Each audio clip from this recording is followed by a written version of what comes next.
и тоа современата состојба, нашите лекторати, кои што денес живеат и активно работат низ светот.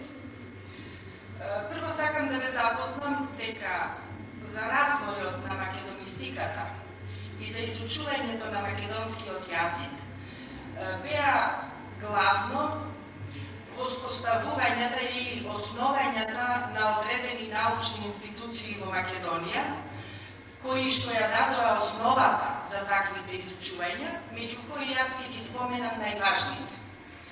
Уште 1946 година, значи веднаш по ослободувањето на Вардарскиот дел на Република Македонија, беше пристапено кон формирањето на филозофскиот факултет во Скопје и тоа со главни 3 катедри. Прво се отвори со 3 катедри, а денес е тој развиен во бројни катедри. Факултетот е поделен на филолошки и филозофски, но во почетокот се основа филозофскиот факултет.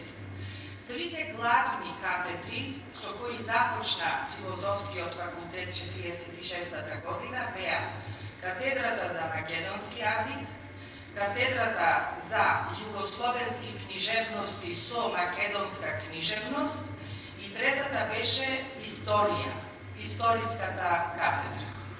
Се разбира, катедрата за македонски јазик со своите професори ја започна пионерската работа во истражувањата на македонскиот јазик. Да ги споменам постарите професори, така наречени граматичари, кои што ја дадоа основата на првобитната граматичка основа на македонскиот јазик. Меѓу нив треба да се споменат Круме Кепески, Крум Тошев, Блаже Конески, Радмила Укринова Скаловска и други. Ова е онаа најстара генерација која започна со работа врз граматиката и врз јазикот уште во 1946 година. По неколку години во Скопје беше формиран Институтот за македонски јазик, каде што веќе бројни генерации започнаа со посестрано изучување на сите видови граматички структури на македонскиот јазик, компаративни согледувања со другите балкански јазици, како и со другите светски, со коренот од индоевропскиот јазик. Потоа беше формирана и Македонската академија на науките и уметностите, која се разбира во своите оддели, го има и одделот за лингвистика и литература. Паралелно со овие институции постојат помали институти, кои паралелно работат и на јазикот и на литературата, како што е Старословенскиот институт во Прилеп, Институтот за македонска литература во Скопје, а паралелно со овие институции веќе 33 години работи семинарот за македонски јазик, литература и култура. Ова првобитна манифестација прерасна во посебна институција. Таа почна да ги собира странските научници, лингвисти, македонисти, слависти, ориенталисти, кои што ги бараа врските или основата со македонскиот јазик. Улогата на семинарот е многу значајна и видлива се до денешниве денови. Во рамките на тој семинар се собира навистина најмлади студенти, па се до најстари професори и академици од целиот свет, кои што бараат врски со македонската, македонистичката наука. Ние навистина сме горди што еве во Охрид и во Скопје во месец август таа школа живее и е присутна дури и во поширокото население кое што не се занимава со наука, а одредени научници од семинарот, од светот, веќе се толку познати во Македонија што за нив знаат дури и обичните луѓе. Еве јас би споменала некои од нив. Се разбира, нема време, има многу заслужени научници кои дале голем придонес за развојот на македонскиот јазик, но да ги споменам најважните и ќе почнам можеби од најстарите. Еден од поддржувачите на развојниот период на македонскиот јазик е знаменитиот руски научник Борисович Бернштейн од Москва, кој што ја дал поддршката за точно формирањето на основата на македонскиот јазик по оние угледи по кои македонските научници сметале дека треба да тргне развојниот лак на македонскиот јазик. Дури во своите студии, тој е денес по многу напредната возраст, мислам над 90 години, но во сите своји студии, особено оние кои што се однесуваат на почетниот период од развојот на словенскиот јазик, на старословенскиот јазик, тој не заборава да прави компарации и да ги спомене македонските диалекти, основата на старословенскиот јазик, која основа влегла во употреба кај сите словенски народи уште во 9 век. Потоа, на оваа основа, со јужномакедонски говор, навлезен во сите пори на старословенскиот јазик и сите словени, настанал и првиот превод на словенската Библија, што е многу значајно, бидејќи дотогаш словените немаа своја Библија и усвојувањето на христијанскиот морал, етика и учење и модело полесно и модело потешко преку туѓите јазици, а веќе кога ја стекнаа и првата Библија, развојниот пат на словенските јазици, на словенскиот јазик, старословенскиот, првобитниот бил подеднакво разбирлив за сите словени, без разлика дали тие живееле во Русија, во Чехословачка, во Македонија, во Бугарија, во Србија и така натаму. Дури и јазикот кој што го создадоа браќата Кирил и Методи, наменет за моравските словени во Моравија, тој бил подеднакво разбирлив за сите словени каде што тие се населиле на Балканот и вон Балканот. Дури во крајот на 19 век и почетокот на 20 век се водеше голема дискусија во науката дали панонската теорија е побитна и првостепена или моравската или македонската теорија. Тука станува збор за научниците од висок ранг слависти, како што се Јернеј Копитар, Миклошич, кои што се застапувале дека во основата на старословенскиот јазик лежат панонски или моравски диалекти, а никако не македонски. Меѓутоа, хрватскиот научник, и тоа би било неугодно да се каже хрватскиот, бидејќи тој ги надминал рамките на хрватската славистика и бил прифатен широко во светот како голем славист, кој што во Германија почна да издава една многу сложена и тешка научна едиција за словенскиот јазик.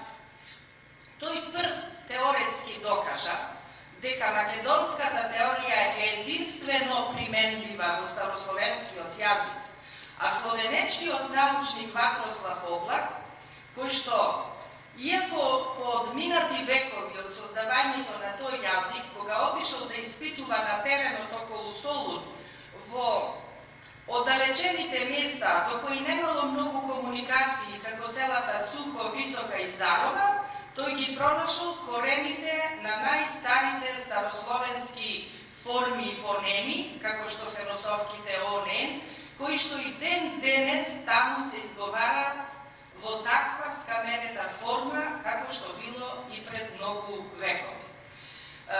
Вас ќе ме интересира, можам да ве информирам, оваа година професорката Кристина Крамер и професорот Шалер од Торонто успеа да дојдат и до селото Врбник, кое што се наоѓа некаде на границата на тромегието меѓу Албанија, Грција и Македонија, а во кое село живеат исклучително македонци, а до тоа село исто така долги години немало никаков достапен пат да се дојде со кола, така што тие луѓе ги зачувале своите навики, обичаи, говорни јазични особености, дури до денес во онаа форма како што кога биле определени границите. Интересно е дека тој реферат на двајцата научници кои го прочитаа на овогодишната Северноамериканско-македонска македонистичка конференција во Охрид предизвика голем интерес и јас мислам дека наредните истражувања, тие беа само 5-6 дена таму, подолгорочните истражувања ќе откријат и многу нови сличности или допирни точки со селата Сухо, Зарова, Висока, како и со други говори македонски, кои што на некој начин се изолирани од комуникациите и заради тоа ги зачувале овие јазични форми. Меѓутоа, за да се дојде до Кристина Крамер и до Шалер, јас сакам да нагласам дека во Соединетите Американски држави сме имале многу добри колеги кои што целиот живот го дале во изучувањето на македонскиот јазик, се разбира и на други јазици, но дале голем придонес за развојот на македонскиот јазик, афирмирајќи го во целиот свет. Во американска средина заслугата, главно научна, јас реков нема да ги споменувам сите, тие се многу, но ќе се задржам на главните. Хорас Ланг, емеритус професор на Универзитетот во Харвард, уште 1952 година на англиски јазик ја издаде првата стручна македонска граматика. Со тоа македонскиот јазик стана многу попопуларен и попознат во подрачјата со англиски говор. Потоа истиот професор издаде прв научен преглед на македонската литература, исто на англиски јазик. Краток преглед, тоа не беше историја на македонската литература, но еден преглед со кој можеа да се запознат исто така говорителите на англиски јазик. Неговите бројни реферати, студии, тие се толку бројни што немаме време да ги споменуваме, а имаат посебно место во историјата на македонскиот јазик, но сакам да споменам еве и последниве негови реферати. Едниот го прочита во 1991 година на првата научна конференција во Ен Арбор, вториот го прочита на третата конференција во Торонто, кој што го согледува веќе македонскиот јазик од оние почетни форми, кога се кодифицира македонскиот литературен јазик, до денес, какви развојни етапи претрпил. Многу студиозно, многу темелито, така што и од него дури и македонските научници можат да научат многу, особено оние што се занимаваат со социолингвистика. Потоа, професорот Збигнев Голомб од Универзитетот во Чикаго, пољак кој што долго време живеел во Соединетите Американски држави, стекнал државјанство и беше еден од главните слависти во чикашките универзитети, особено во Универзитетот во Чикаго. Тој ги изучуваше компаративно балканските јазици, ги знаеше одлично да ги говори сите, македонскиот го научи многу бргу, многу темелито, со долги месечни престои во Македонија, во многу градови, еден од најчестите гости на семинарот за македонски јазик и литература, човек кој што се спријатели со македонците, со селаните по селата, со овчарите и од нив на изворот го изучуваше македонскиот јазик и даде бројни студии кои го осветлуваат развојниот пат на македонскиот јазик. Ученици што ги формирале овие двајца професори од Америка се Виктор Фридман, насочен од нив да дојде во Македонија уште како студент од Универзитетот во Чапел Хил, Северна Каролина, и да почне во раното свое развојно научно битие да го изучува и да го проучува и да го истражува македонскиот јазик. И тој може би најтемелно, навистина, посетувајќи ги сите курсеви по македонски јазик, престојувајќи потоа една цела година во Македонија, престојувајќи речиси на сите семинари, на сите научни симпозиуми, тој достигна и ја доби дури академската титула, академик на Македонската Академија на науките и уметностите, заедно со професорот Збигњев Голов. И денес нема значаен научен собир во светот или во Македонија, каде што Виктор Фридман не ни е присутен. А тоа се сепак ученици излезени од школата на Хораслан на Збигњев Голов. Потоа Виктор Фридман ја формира професорката Кристина Крамер, која што вие ја знаете и знаете колку е таа солидна и каков одличен балканист е, и таа како своите предходници ги говори и ги изучи сите балкански јазици, и на компаративен план, кога се изучуваат јазиците на Балканот, нема студија во американските научни кругови во кои не се прави споредба и со македонскиот јазик, и во своите почетни фази, па се до развојните линии до денес. Овие научници, да ги наречам така од средната генерација, се потрудија да формираат понатаму кадар, кој што навистина ги развива македонските научни проучувања низ целиот свет.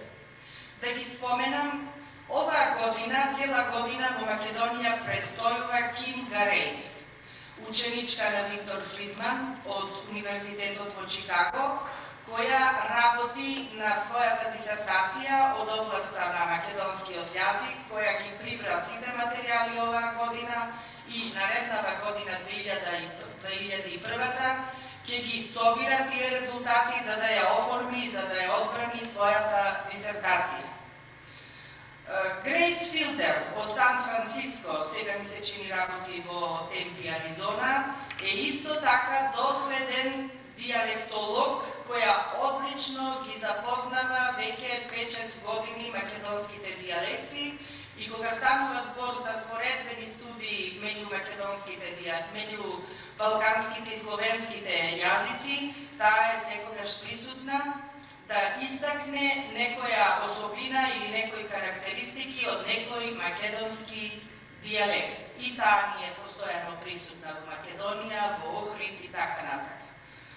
Маша Белевскаја, исто така една понова славистка, која што се почесто и почесто доаѓа во Македонија, и многу други млади научни кадри, и интересно е дека професорите избираат многу солиден кадар што се занимава со македонистика.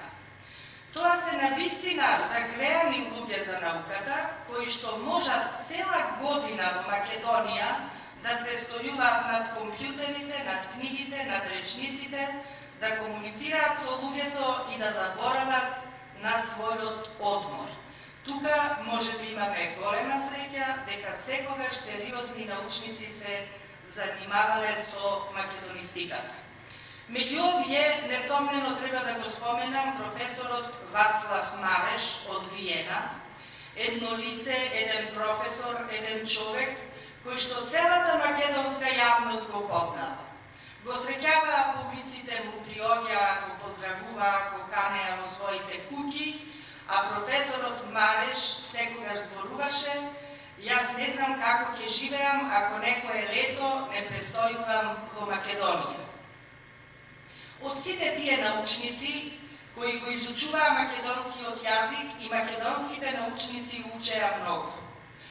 Тоа се славни имиња, да ги споменам, да не ги заборавам, руските крупни личности, кои што исто така дале голем придонес, меѓу кои посебно сега сакам да ја истакнам руската славистка Рина Усикова, професор на Московскиот универзитет Ломоносов, каде што предава македонски јазик и која што исто така живеела повеќе години во Македонија и со која имаме одлична соработка, и веќе неколку конференции се одржуваат исклучително во Москва за руско-македонските врски, јазични, книжевни, културни, историски имаме доста и со ова земја. Сега би преминала, ви кажувам, има многу научници од светот, значајни имиња, кои што се наоѓаат во Австралија.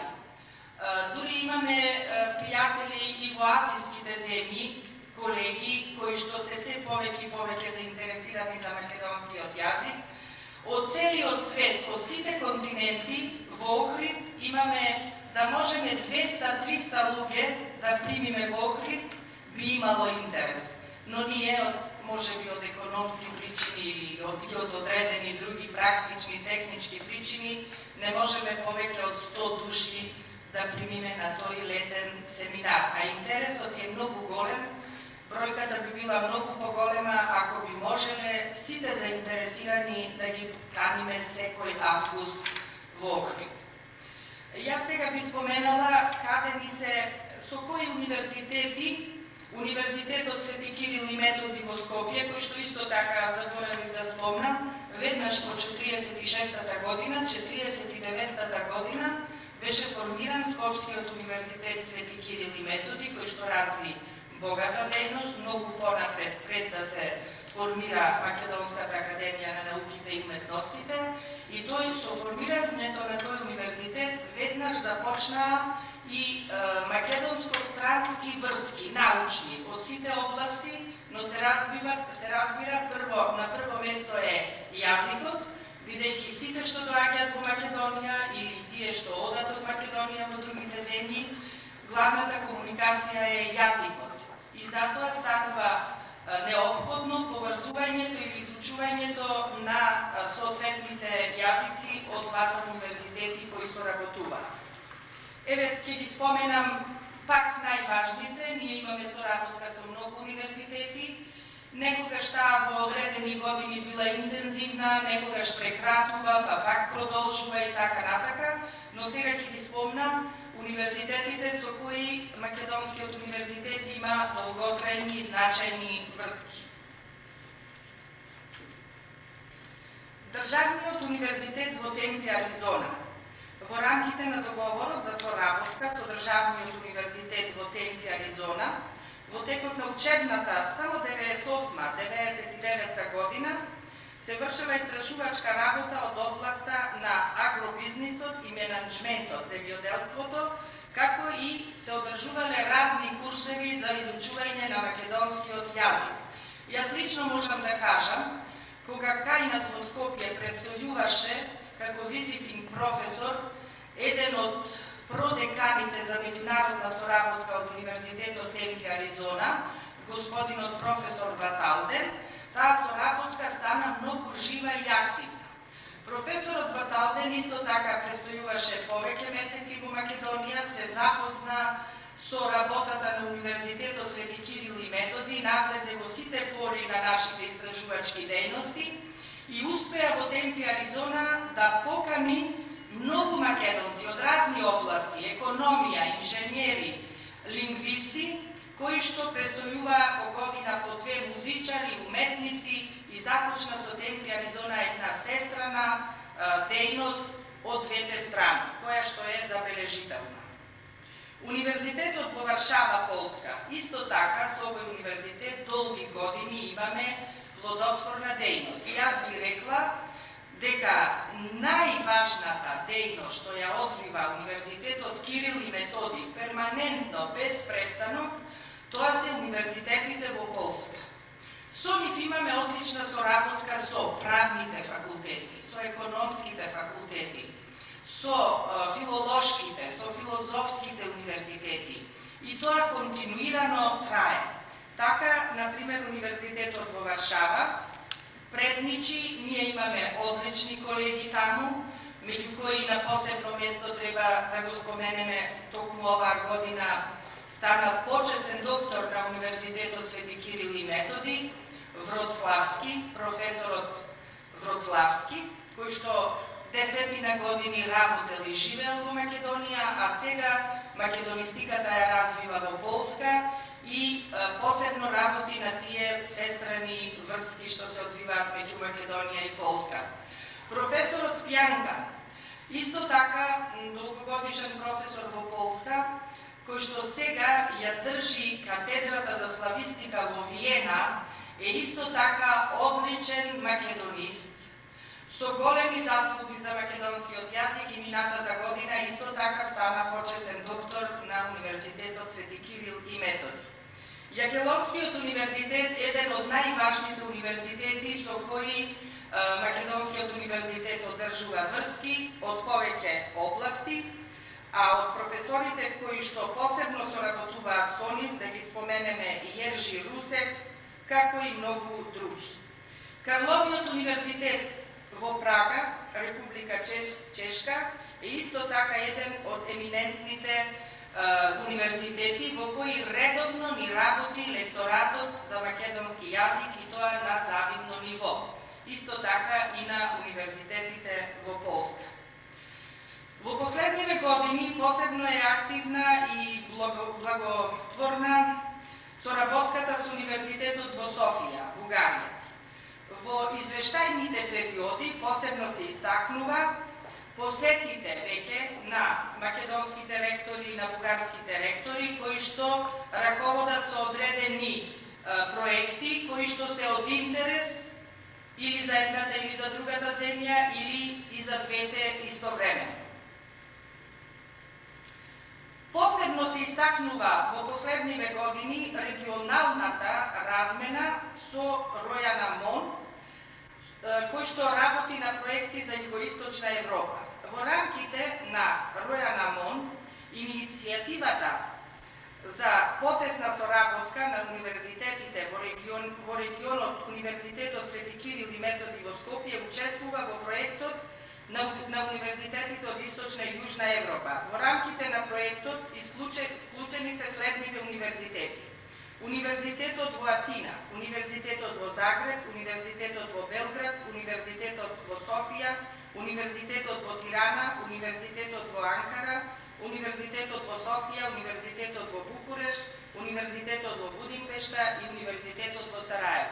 Сега веќе е приклучен во таа активна научна дејност и Универзитетот Свети Кирил и Методи во Скопје како рамноправна членка на Балканските универзитети. Во рамките на лекторатите, јас би ги споменала следниве, во кои долги години се одржува македонскиот јазик, постои интерес, постојат студенти кои секоја година го полагаат испитот по македонски јазик, а тоа се следниве универзитети. Лекторатот на Универзитетот Ломоносов во Москва работи од 1975 година до денес. Излезени се бројни студенти со познавање на македонскиот јазик и морам да кажам дека додека во пред 10 години полската делегација на семинарот за македонски јазик со научници од Полска била најмногу бројна, веќе сега како да го дава приматот и на руските научници, што значи подмладокот во Русија расне, така што и таа делегација која достигнува бројката на полската делегација. Лекторатот на Институтот за источни јазици и цивилизации во Париз исто така работи, тој е постар од 1973 година до денес. Еминентни професори, асистенти, лектори од Македонскиот универзитет Кирил и Методи учествуваат во работата на овој значаен институт за странски јазици во Париз. Лекторатот при семинарот за студии на Источна Европа при Институтот за источни студии во Неапол работи од 1969 година. Јас имав можност овие неколку години наназад да соработувам со професорите од тој институт и сватив колку сериозно се однесуваат кон македонистиката и кон македонскиот јазик, каде што долги години работат македонски лектори, покрај италијански лектори или странски.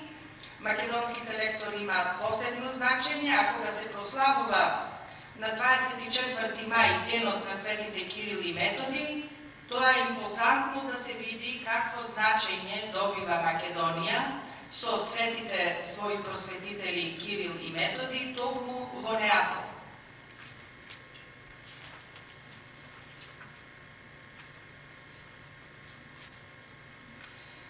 Лекторатот на катедрата Мартин Лутер во Хале работеше долги години и беше еден од најеминентните лекторати кој што вадеше достоен кадар.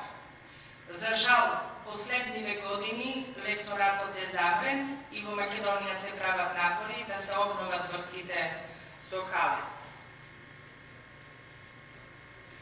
Лекторатот при Институтот за словенска филологија на Јакелонскиот универзитет во Краков започна со работа во учебната 1974 година.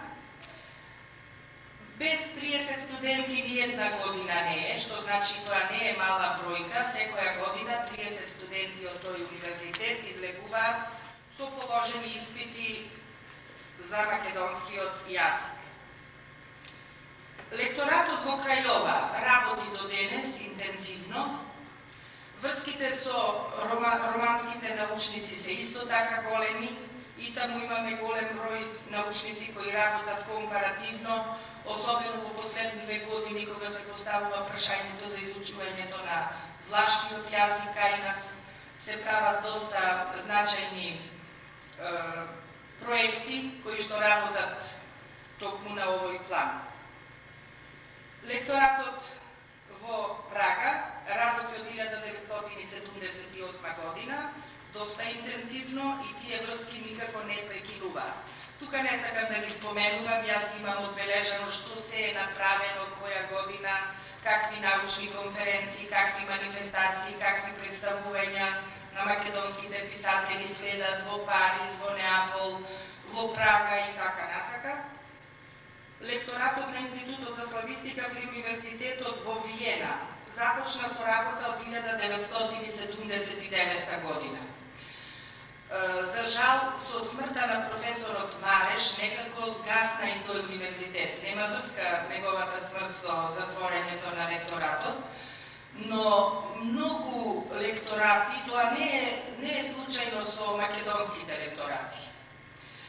По 1900 година започна некоја криза во славистичките катедри, јас мислам во целиот свет, па дури и во Соединетите Американски држави, кога многу јазични групи беа укинувани и остануваа, да речеме, од изучувањето на 3 или 4 јазици на еден светски универзитет, остануваше еден или два јазика. И во славистиката се разбира рускиот јазик кој што стои на прво место, најчесто тој бил избиран и потоа еден од другите јужнословенски или словенски јазици и некаде се избира, да речеме, руски, српски, некаде има македонски, полски и така, но главно состојбата со македонските лекторати станува посложена во такви услови. Меѓутоа, нашите цркви во одредени градови, каде што постојат големи универзитети, покажаа голема доблест во поддржувањето на лекторатите. Јас лично можам да ви кажам дека во 1990 година, кога прв пат почнаа да се формираат некои лекторати во Соединетите Американски држави, беше значајно што големиот приватен универзитет во Ен Арбор многу лесно отвори лекторат за македонски јазик и 4 семестри се изучуваше македонскиот јазик и излегоа 2 генерации на студенти што го изучија тој јазик. Оваа година, меѓу другото зашто сум јас сега и тука, во Детройт се настојуваме во Вејн универзитетот, каде што студираат голем број деца на македонските иселеници што живеат во Детройт, ќе се потрудиме таму да отвориме лекторат, зашто има околу 100 македонски студенти, од кои 10 да го избираат македонскиот јазик е доволно, бидејќи секоја година по 10, тоа не е мала работа за една голема средина како што е Детройт или Соединетите Американски држави или Торонто, бидејќи ние сме свесни дека еден мал народ и еден мал јазик не може да биде толку многу посакуван, применуван или изучуван, секогаш треба да има оправдани причини за да биде тој изучуван. Ние токму работиме на оправданоста на таквите случаи и затоа не случајно во Торонто, во Детройт, во Чикаго имаме лекторати. И оваа година на Американско-македонската конференција беше постигната со министерот Гале Галев една многу убава спогодба. Бидејќи 2 години престана и лекторатот во Москва да работи интензивно, ние добивме ветување дека од оваа есен лекторатот во Москва ќе се засили и да продолжи да работи со истиот интензитет како што работели во изминатите години. Исто така постигната е втора согласност на Универзитетот University of Chicago да започне редовна лекторска македонистичка наука или да се држат часови интензивно и без во континуитет да продолжи работата и на Чикашкиот универзитет. Во Истанбул од 1986 година многу интензивно започна работата во овој голем град, каде што има и доста македонски селеници, па има и турци кои што се преселија од Македонија во Истанбул и таму нема проблеми, имаме доста голем број на студенти кои што го изучуваат македонскиот јазик.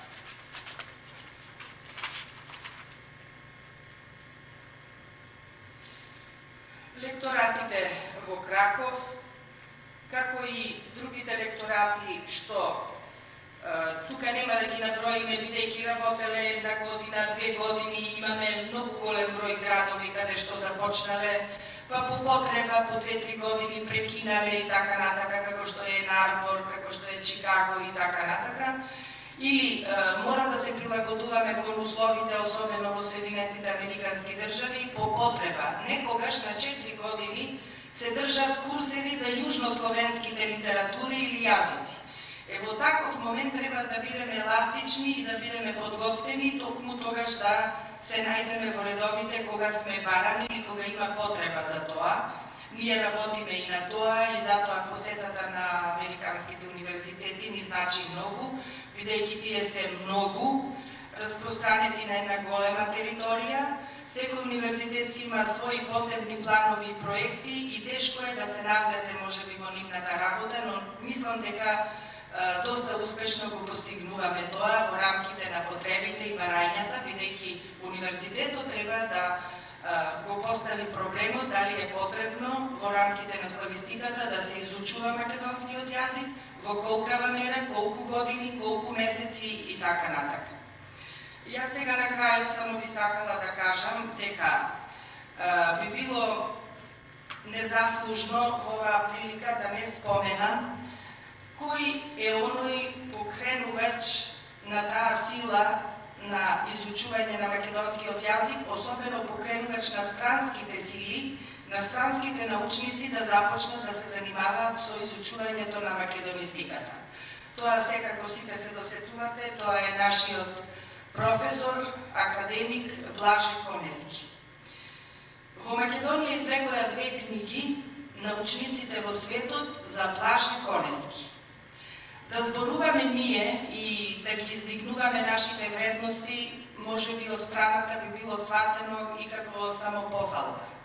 Но кога ги слушаме искажувањето на еминентни странски научници од разни земји, порано комунистички, социјалистички, капиталистички и така натака, и кога ќе се сумираат нивните искажувања, наискрено искажани во книги, напишани во книгите нивни, тогаш доаѓаме до едногласен заклучок дека ако некој македонски научник достигнал во светот со својот збор, со своето перо, со своите познавања и знаења, тоа е секако Блаже Конески.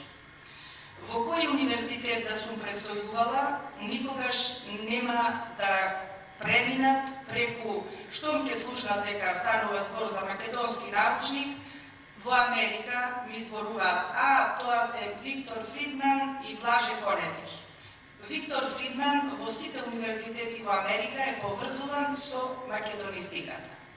Тоа не е случајно. Виктор Фридман бил ученик во Македонија, речиси на Blaže Konevski. Јас имам еден реферат кој што го читав во Блумингтон, Индијана, во 1995 година, по смртта на Блаже Коневски, каде во Блумингтон беше организирана една научна средба американските научници за Балканот. И на таа средба зборникот што беше посветен на тие балкански изучувања, на корицата стоеше сликата на Блаже Коневски и во негова чест беше издаден зборникот. Сите научници што зедоа збор на конференцијата, меѓу кои Хенри Хемп, познато име во Америка за познавањата што ги има од сите области на балканистиката, особено на балканските јазици, тој кажа да се рече дека тој беше меѓу првите најзначајни научници во светот и на Балканот е малку. Тој беше прв меѓу нас. Тоа го искажа пред еминентни американски научници во Блумингтон, Индијана. Лично го слушав тоа, ги забележав тие искажувања и ги изнесов во еден реферат по 2 години, исто така во Блумингтон, Индијана.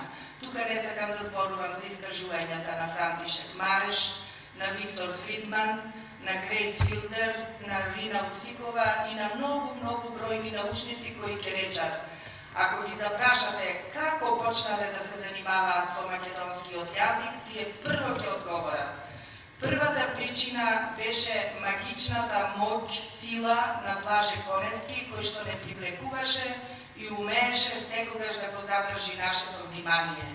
Но не само со магичната сила, туку со зборот, со знаењата и од него секогаш многу учевме. Има околу 100 вакви искажувања собрани и издадени во Македонија во посебна книга. Јас ви благодарам на вниманието и се надевам во некоја друга прилика, можеби ќе имаме повеќе можности да зборуваме. Инаку вака 3 дена се одвиваше конференцијата американско-македонска во Торонто и уште 3 пати по 3 да траеше конференцијата, ние имаше што да зборуваме. Тоа е навистина убаво, бидејќи ни една земја, ни една наука не постои сама за себе, таа постои за сите. Ви благодарам.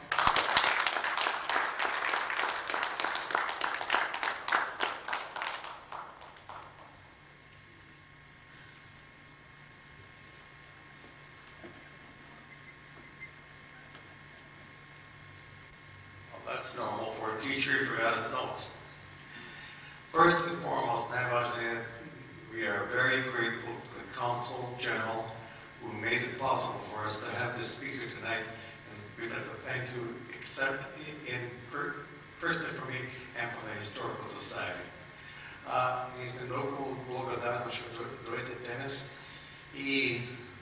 I would like to ask Odi Belchevsky.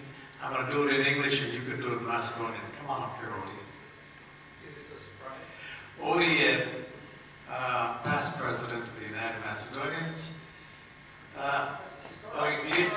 Historical Society. What's that again? You mean Historical Society? What did I say? United. Where's the president over here? We gave him one compliment. He's right there, Historical Society. My apology. That's what happens when you get older.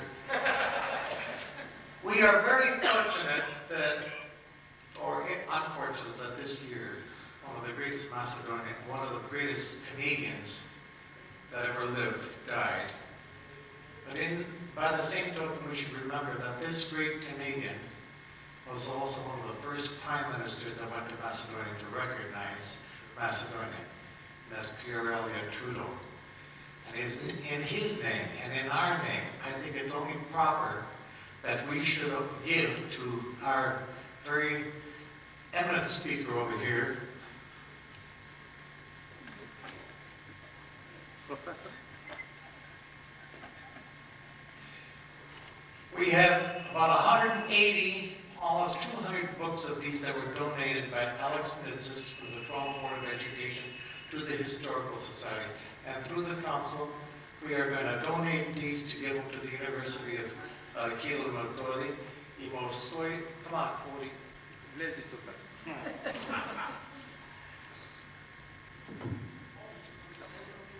I am Ori Belchevsky. I think most of you know me. По-македонски аз съм Одисей Белчевски. Бев минат президент на историческото друштво и ми е чест овде да бидам, да му се захвалам, да му се заблагодарам на Вера. Со Вера ние много време се знаеме ужи од Битола, ние сме битолчани. Па сега мислам дека Питер сака да ми даде една книга да ме представам на Вера, како што разбирам.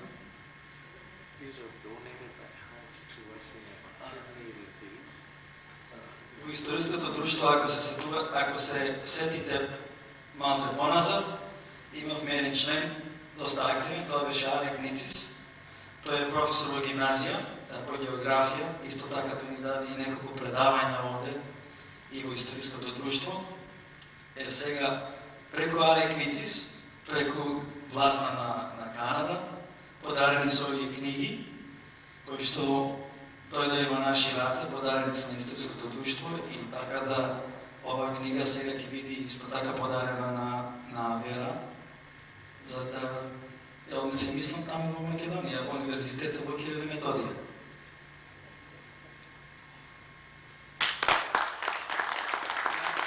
На истото време, јас ќе се спомнам сега, на истото време имаме една голема машина со една цела library го наше?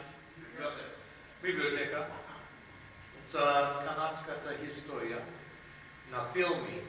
И вие ќе ви дадеме за да ја донесете во Македонија, можете и тие да разберат повеќе за кој се Македонија.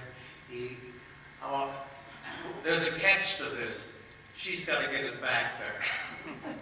Thank you very much.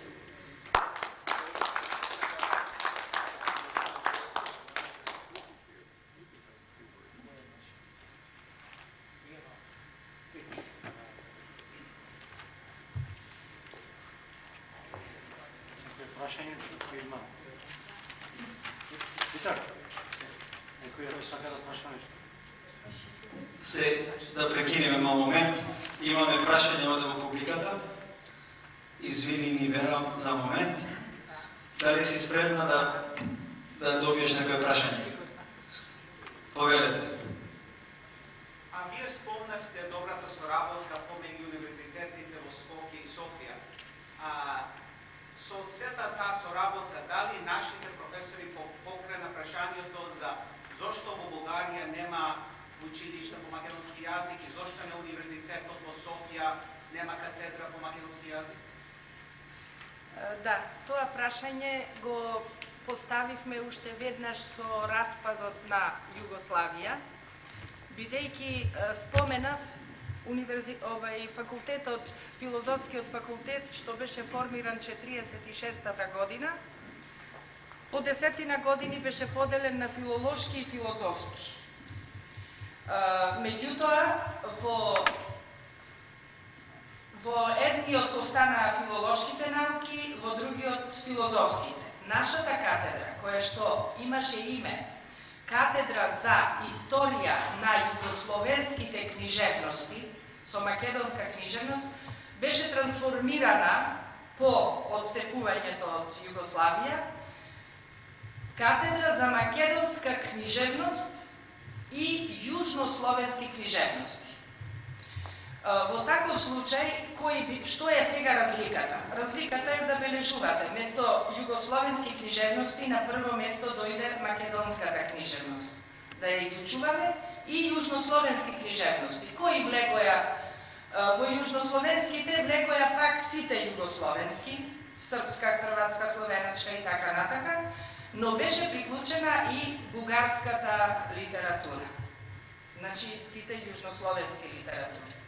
Истото тоа беше направено, колку што се сеќавам, јас не ги гледав плановите и прегледите на Софискиот универзитет, но влезе македонската литература.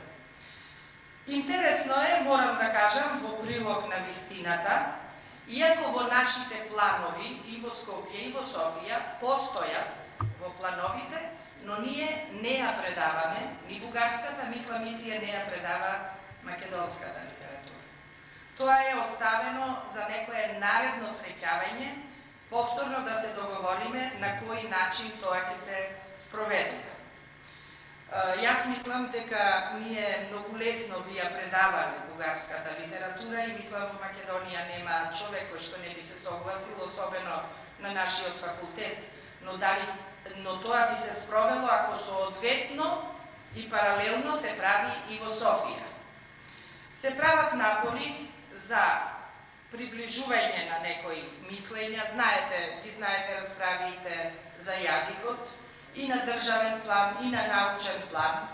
Јас имав и во мојот реферат, но заради времето да не ве држам многу, не споменав, во 52 година уште имаше еден голем протест во Бугарија, кога неколку еминентни бугарски јазичари, лингвисти, издадоа една книга за непризнавањето на македонскиот јазик, дека тој е дијалект од бугарскиот и така натака. Така што од почетокот до ден денес ние имаме такви научни расправи на симпозиумите, на конгресите и така натака. Не можам да кажам до која точка ќе достигнеме, но се поставуваат овие прашања. Многу отворено и многу искрено од наша страна. На таа книга следеше книга на македонски јазик од професорите Блаже Коневски, Корубин Благоја и Димитровски. Се разбира во одбрана и во признание на не само македонските научници што зборуваат, туку и филолозите и лингвистите познати во светот како одлични познавачи на филологијата. Така што има расправи до кога ќе ги завршиме и како, тоа и во еден научен перспективен план не би можеле да кажеме, но има настојувања да се направат разликите и сличностите, да се согледаат на научен, објективен план, а не како што одговара на едните или на другите и така нататък. Меѓутоа, нели е голема разлика на бидејќи во Бугарија живеат можеби повеќе од 1,2 милион македонци, а во Македонија можеби има 200-300 души кои се од бугарско потекло, нели ние мораме да имаме повеќе реципроцитет, бидејќи во Бугарија македонците воопшто немаат никакви човечки права. А ние зошто продолжуваме со соработка кога од другата страна тие само не негираме? Мора да имаме соработка, без соработка ќе останат идеите или мислењата неразменети. Ако ние зборуваме со нив, ние го кажуваме нашиот објективен став. Кажуваме, цитираме и други научници, а вака не би имале можност. Мора во науката, во развојот на општеството, на човештвото, да се дискутира. И мислам дека ние имаме успеси. Ова што го зборував, тоа не е случајност, тие тоа го знаат. Знаат што мислат и другите и така натака. Инаку, ако тие односи за македонците во Пиринска Македонија, вие знаете колку пишуваме и зборуваме и на научен план, и во печатот се зборува за тоа. Мислам, тоа е еден отворен проблем, да не зборуваме за проблемот во Грција, каде што ни е пола Македонија. Ние навистина го прославуваме 11 октомври и ослободувањето 44-45-та, меѓутоа не забораваме дека еден дел од нашето тело остана од другата страна на границата. Тоа се факти кои што болат и кои што ги поставуваме постојано. Но секако македонците не одлучија 45-та година каде да биде границата. Ако тие одлучуваа заеднички, таа ќе беше на други места, не на оваа кај што рекол. Јас мислам тоа се објективни вака причини кои ние не ги забораваме заеднички. Секако дека македонците од Егејскиот дел се многу неправдани. Ако ви кажам дека ние за децата бегалци дознавме пред 10 години, а сметавме дека учиме нешто во нашите училишта, дека знаеме многу работи, ние бевме навистина неизненадени и фрапирани додека се боревме против фашизмот, нам ни се случувале пострашни работи отколку што и фашизмот може би ги правеше. Децата да бидат одземени од родителите и расфрлени низ светот. Кој би го сакал тоа или кој би го посакувал, па не знам во кој крај од Македонија да се родел некој македонец. Тоа се работи кои ние не треба да ги молчиме, ќе се бориме и мислам ако цивилизацијата оди напред, ќе одиме и ние напред.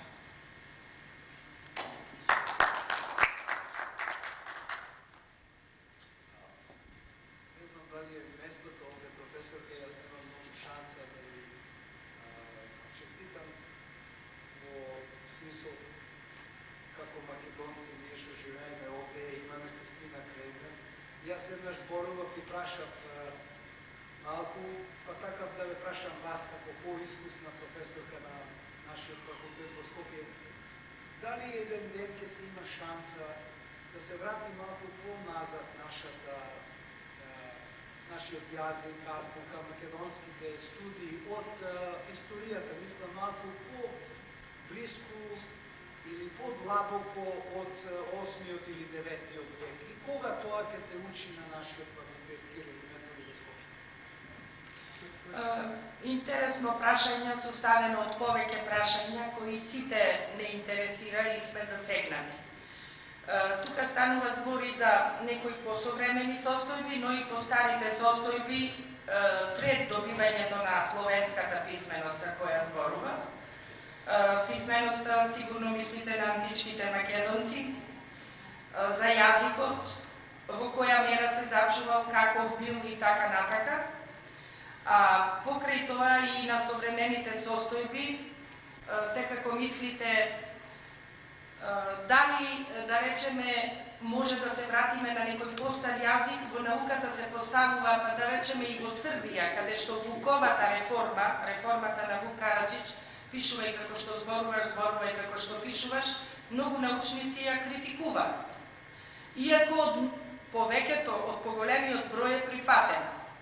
И зошто, да речеме, јужните словени го напуштиле црковно-словенскиот јазик и преминале на понови јазици, да речеме, зошто да не биде тој општо црковен, општо словенски јазик прифатен, како што, например, енглезите не отстапуваат од своите стари корени и упорно и денес покрај сите настојувања во светот да се упрости, да речеме, фонетиката англиска и така натака. Знаете, има многу такви предлози, готови фонетики напишани од разни научници, но тие не отстапуваат од тоа.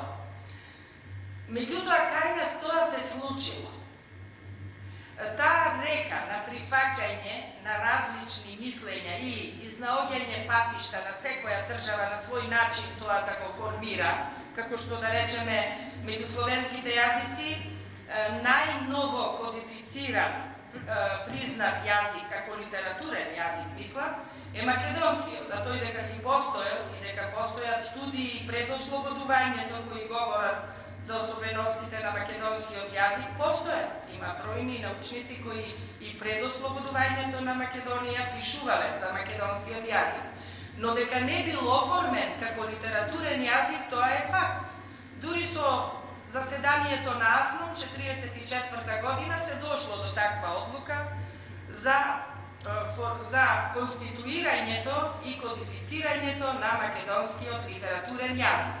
Сега тоа е еден процес кој што почнал и завршил вака, како нашите дедовци, баби зборувале. Ние колку да сакаме да се вратиме назад, има и такви предлози, да речеме од некои лица од Богословскиот факултет, се обидуваат да ја преведат Библијата од старословенски на црковно-словенски јазик или на еден општ јазик, како да ви објаснам, што би била некоја мешавина меѓународниот македонски говор и црковно-словенскиот. Тоа е едно враќање назад. Таков обид направил Глигор Прличев во 19. век. Еве еден карактеристичен пример за Глигор Прличев, мислам дека може би некој не го знае.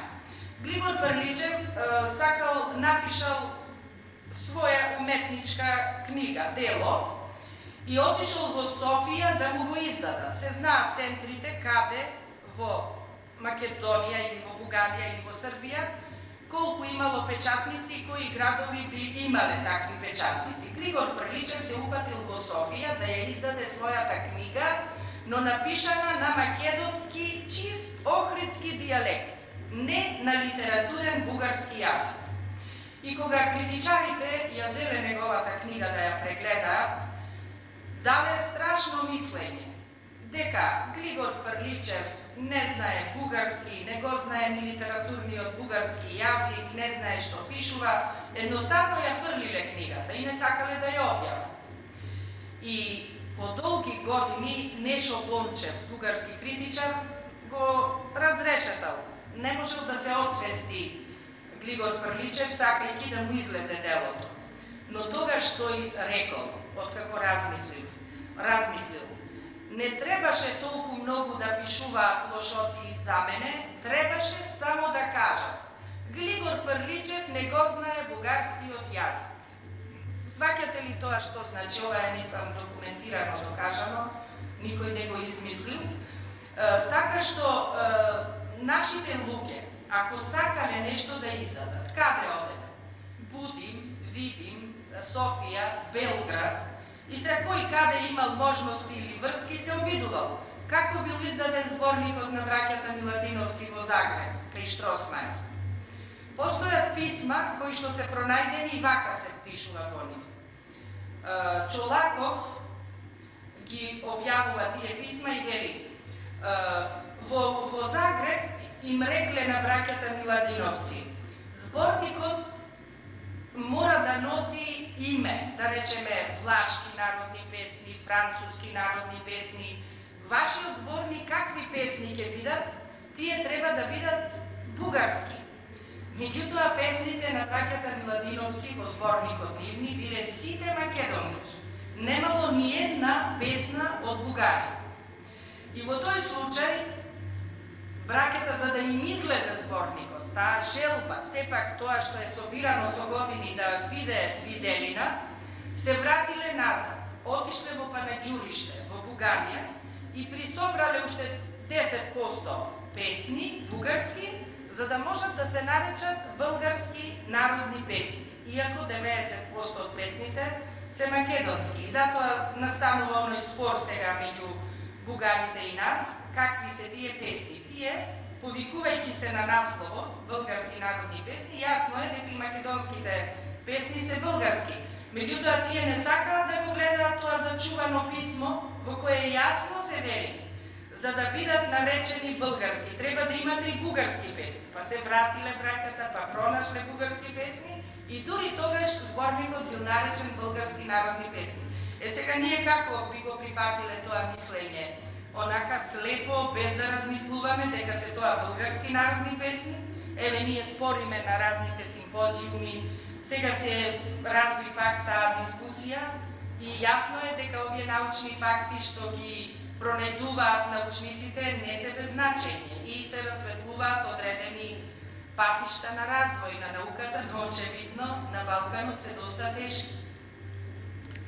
Благодарам, професор Ке, само јас искам и накратко само да ми кажете, дали тоа е можно?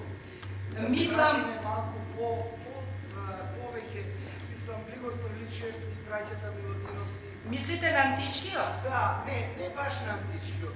Ќе ви кажам еден многу краток пример зошто. Јас кога студирав во Италија, сигурно знаете, и на академијата таму имаше мали бронзани скулптури од етрусците. И на нив многу често по старите скулптури на малите, поради тоа што тие беа како божества за дома, ги чуваа и си пишеа на нив имињата на кое божество. И јас се чудев како македонец, студирав во Италија, ми беше многу чудно, поради тоа што јас горе-долу можев да разберам дека пишеше како на стара кирилица. Не знаев јас тога што е тоа. Исто така се најдоа такви скулптури, кои се уште стари од етруските, например во Винча, близко во Белград, ние ги најдваме некаде назад од 5 до 6.000 години со истото писмо. И мене, јас не сум експерт и лингвист, и затоа ме прашувам вас, имам поштовање, да ми кажете вие, кога се најдува толку многу во Македонија, толку има од тие стари писма, и во Грција нормално има многу, јас се чудам зошто македонскиот факултет, нашиот институт таму за македонскиот јазик, не го студира тоа и што треба да направат, да се направи за тоа да се учи. Ќе ви објаснам. Јас затоа ве прашав, не знам наназад до каде мислевте да се вратам. Постои на Универзитетот Кирил и Методи едно списание, многу научно, многу реномирано, кое што се вика Жива антика.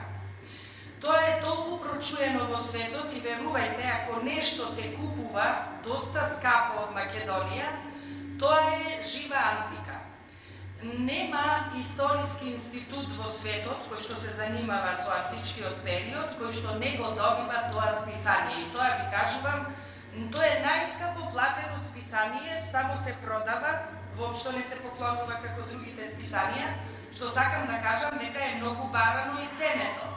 Во тоа списание, од Македонија, ако ве интересира, професорите Петрушевски и Петар Илиевски се занимаваат со тој период, вака суштински со повеќе години и познато ми е, јас не се занимавам со тој период, морам да ви кажам, но исто така ме интересира континуитетот на јазикот, корените, што е да речеме од нашата азбука земено од прастарите корени, од грчката или од други источни јазици и така натака. Познато ми е следното. Од стариот антички македонски јазик, за жал ние немаме ни еден папирус, ни еден пергамент, ни една страница зачувана. Меѓутоа, познато ви е дека јазикот на античките македонци се разликувал многу од грчкиот, да речеме. Во тоа време, можеби тој не е грчки, но јазикот на кој зборува, да речеме, во Атина. Меѓутоа, не е пронајден папирус или пергамент во кој би ја виделе азбуката на античките македонци. Научниците од рангот на овие што ви ги споменав, а се признати во светот и се занимавале долги години со тоа, велат дека пронајдени се околу 200 глоси, зборови со суфикси, префикси и така натака, кои што со сигурност може да се каже дека произлегуваат од античкиот јазик. И познати се тие 200 глоси, објавени се во Македонија, на универзитетот, анализирани се и така натака. Меѓутоа, не се смета дека тие антички македонци не создале своја писменост. Зошто?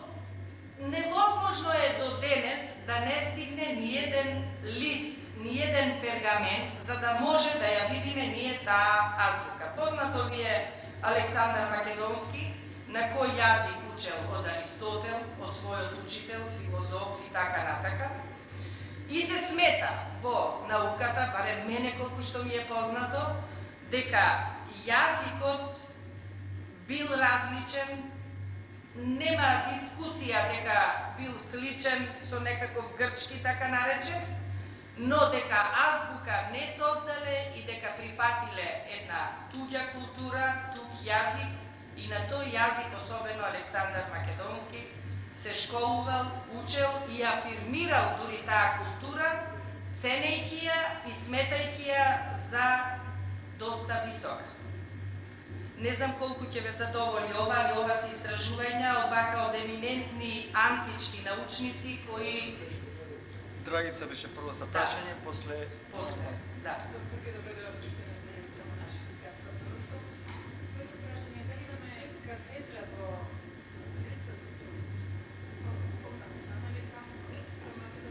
На австралискиот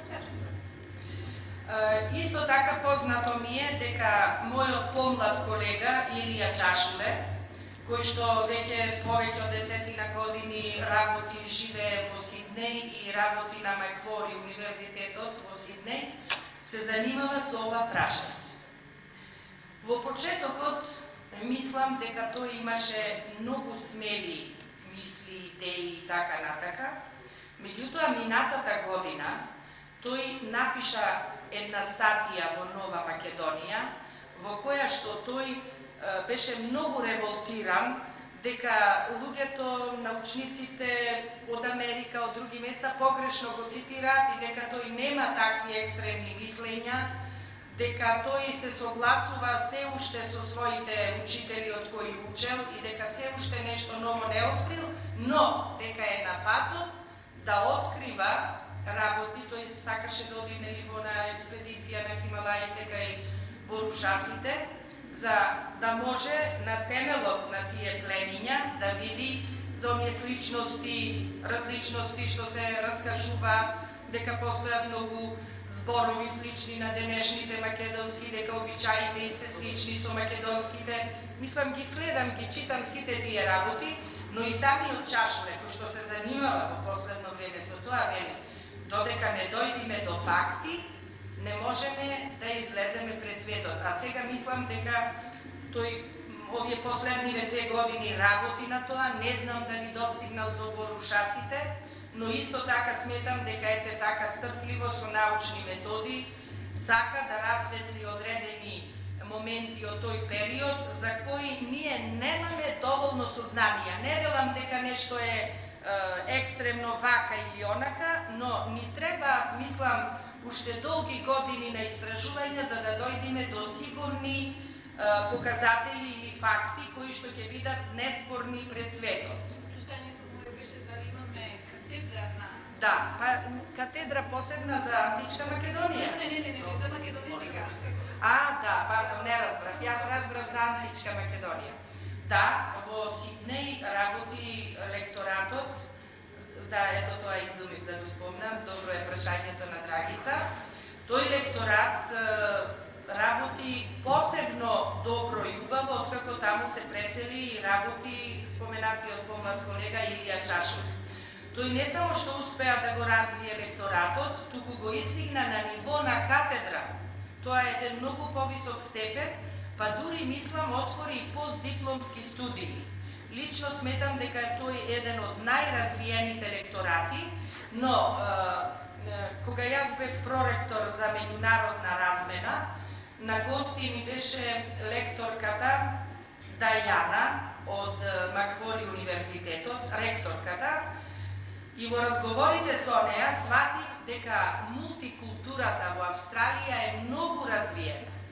Австралија може да се гордее со изучувањата на мултикултуралните научни дисциплини, народни, фолклорни и така натака, и благодарение на таквиот однос на државата Илија најде на голема поддршка и како доста учен и способен човек од нашиот универзитет, успеа меѓу македонците во Сиднеј да развие голем интерес за македонистиката и колку што ми е познато, таму Македонија како држава, како република, воопшто не партиципира, не финансира за лекторатот, за катедрата по македонски јазик, туку македонците од Сиднеј сето тоа го финансира.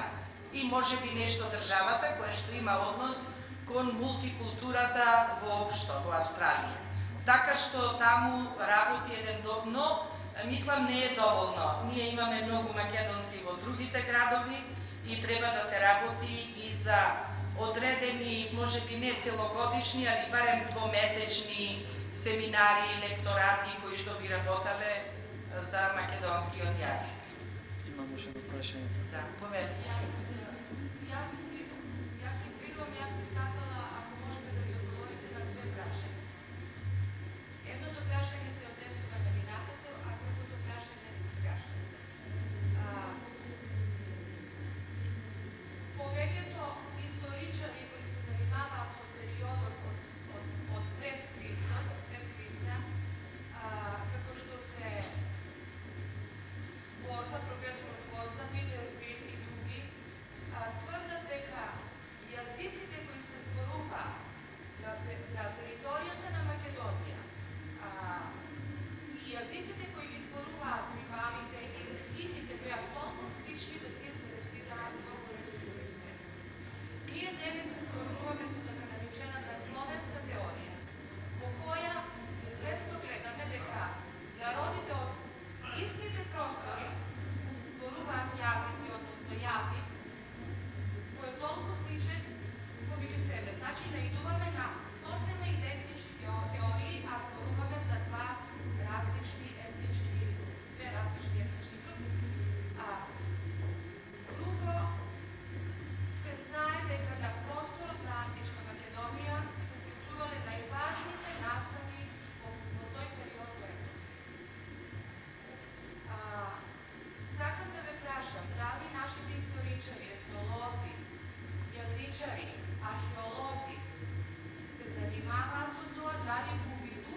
сето тоа постои некоја голема сличност и дали се прашувале зошто токму на просторот на Македонија се случувале во тој период најважните настани, а и во периодот на така нареченото доаѓање на словените, пак во Македонија се случуваат најважните настани, а не во другите делови кои што живеат тие така наречени словени.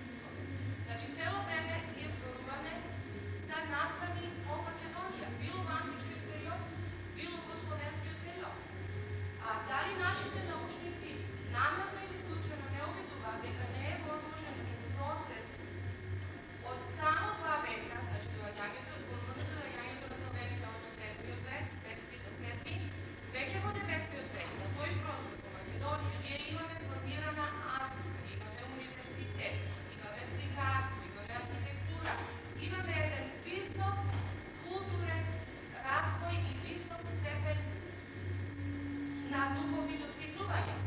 А дури нашите студенти, нашите калуѓери, таа писменост, таа култура е широце, како е возможно за 2 века да настане еден таков процес, за кој на другите народи најверојатно е било потребно повеќе стотици, може би и години. Това е првото прашање. Би го замолила Одисе да го запамти второто прашање. Второто прашање се однесува на сегашноста, на историскиот речник кој излезе неодамна во Македонија. Вие зборувавте за Блаже Конески.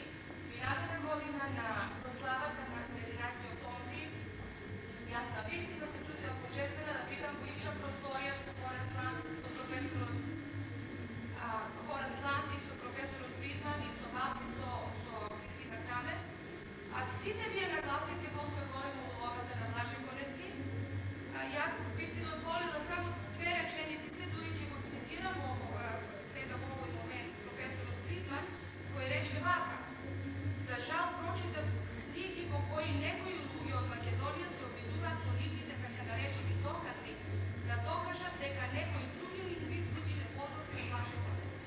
Но како стручњак и научник можем да тврдам дека токму од овие работи што се изгадени се гледа колку добар беше токму Блаже Конески, а колку нестручни беа другите. Значи, издавањето на историскиот речник према вас, дали е пред се политизиран историски речник? Очигледно се работи за една голема нереалност и голема увреда према нашиот научник Блаже Конески. Благодарам. Да се извинувам што ви го уопштина. Не, благодарам. Тоа се прашања што многу пати се поставувани и веќе се обидам да одговорам. На територијата на Македонија, па и пошироко, бидејќи се менувале честопати границите, империите и така натака, дури и разликата меѓу разните јазици, што ги споменавте во антиката, мислам, постоела разбирливост меѓу нив. Некаде може би е таа помала или поголема, па дури знам, слушав едно убаво предавање на професорот Илиевски, кој што покажуваше каква е сличноста меѓу јазикот на античките македонци и тогаш така наречениот грчки, стар грчки јазик. Тој докажа дека разлики има. Има доста разлики, некои зборови не можат ни приближно да се спојат или да се досети човек за што станува збор, но има и сличности. Сега, ако има сличности, разбирливоста е јасно поврзана. Сега со некои скитски или со некои други јазици што се јавуваат во тоа време во различни векови, некои народи дури се губат, некои се повлекуваат во други територии, меѓутоа постоеле сличности, биле разбирливи на некој начин. Како што реков и словените, кога се преселиле дефинитивно кога ја добиле писменоста во 9-тиот век, тој јазик што го создале браќата Кирил и Методи, иако бил јужно-македонски, го бил подеднакво разбирлив за сите словени. Сега тој 90% може би бил разбирлив, зашто секако веќе некои диалектни особености од јужно-македонскиот говор се зачувани и не се слични со другите говори, но 90% се разбирали. Сега во 12-тиот век ситуацијата веќе не е таква. Со формирањето на словенските држави, да речеме бугарската, колку многу побргу создадена од македонската и така натака. И со затворањето на границите на државите, значи со формирањето на државите, постои веќе еден затворен круг кој што не комуницира така лесно со другите словенски средини и веќе сличноста во јазиците во 12-тиот век веќе не е таква каква што била во 9-тиот и во 10-тиот век.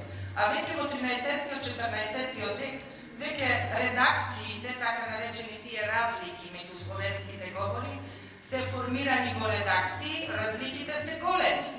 Да речеме, еве кај едни се развива падежниот систем, како во српскиот, рускиот јазик.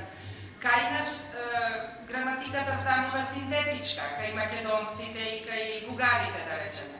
А меѓу хрватите и србите, вам ви е познато и денес не можете да разликувате дали некој зборува хрватски или српски, но каде можете да им кажете дека сега заради сличниот јазик, кој што им е ист, речиси, да им кажете на хрватите дека се срби или на србите да им кажете дека се хрвати. Е еден покарактеристичен пример отколку што е разликата меѓу бугарскиот и македонскиот јазик, која е многу поголема и во граматички и во јазичен поглед, отколку што е таа меѓу српскиот и хрватскиот. Меѓутоа, како што реков, прашањето е тоа што сите тие тежнееле кон тие различности и ги чувале и ги негувале. Дури и затоа кога станува збор некој, па зошто може да се вратиме кон јазикот, овој литературен јазик не чини, вака би бил подобар, онака би бил подобар, тоа се работи надминати. Зошто реков, ние каков јазик зборуваме? Она што сме го научиле сигурно и вие сами знаете од мајките, од татковците. Сега литературниот мора да се концентрира врз одредени дијалекти. Така настанало, да речеме, и денешните реакции што се јавуваат за македонскиот литературен јазик.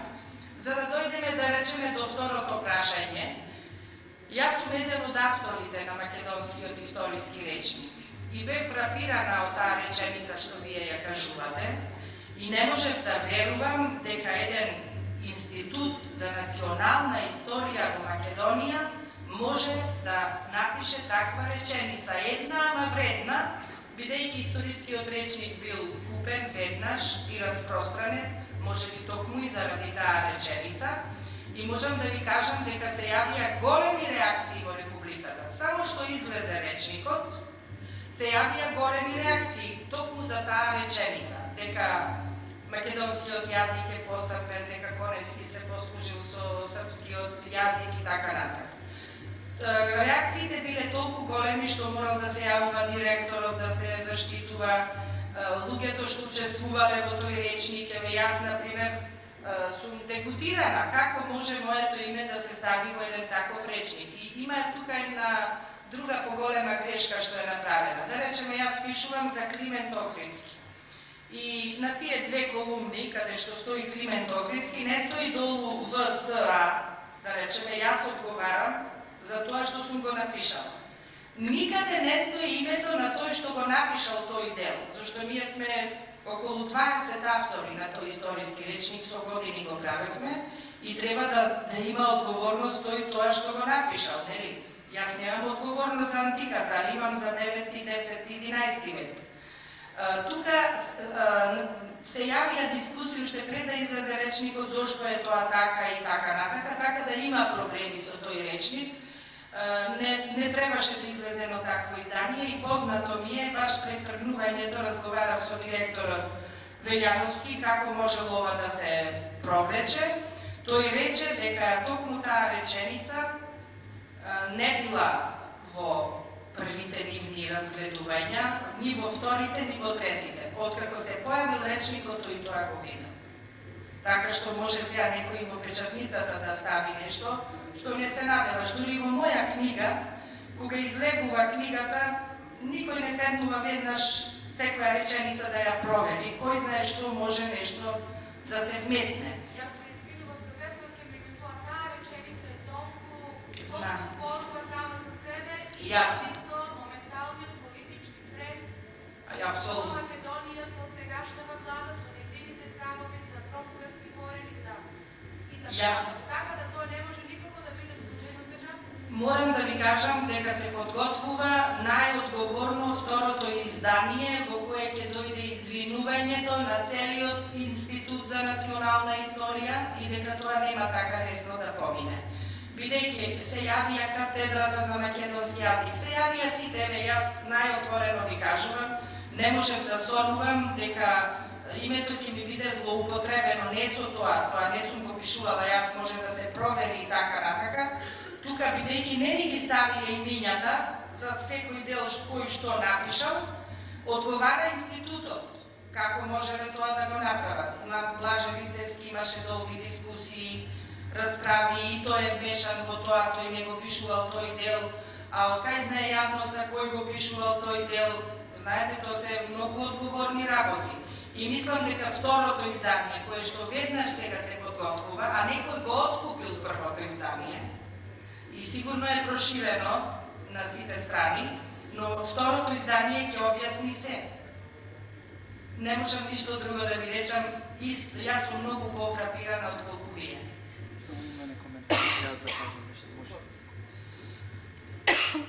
Не можам да издржам, барем и јас сакам мал коментар.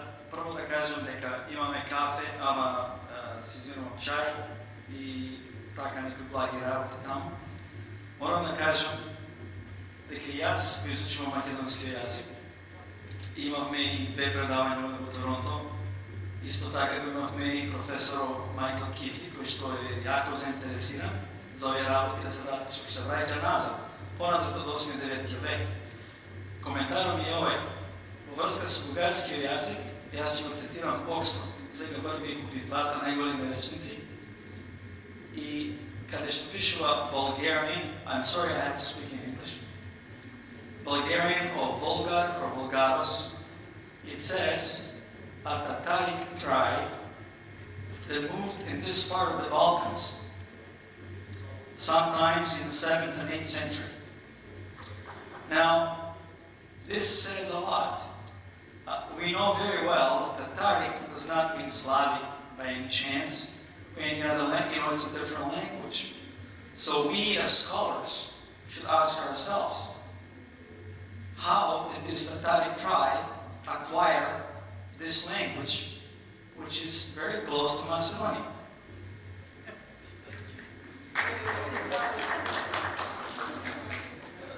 This is not my thought. This is what's in Oxford.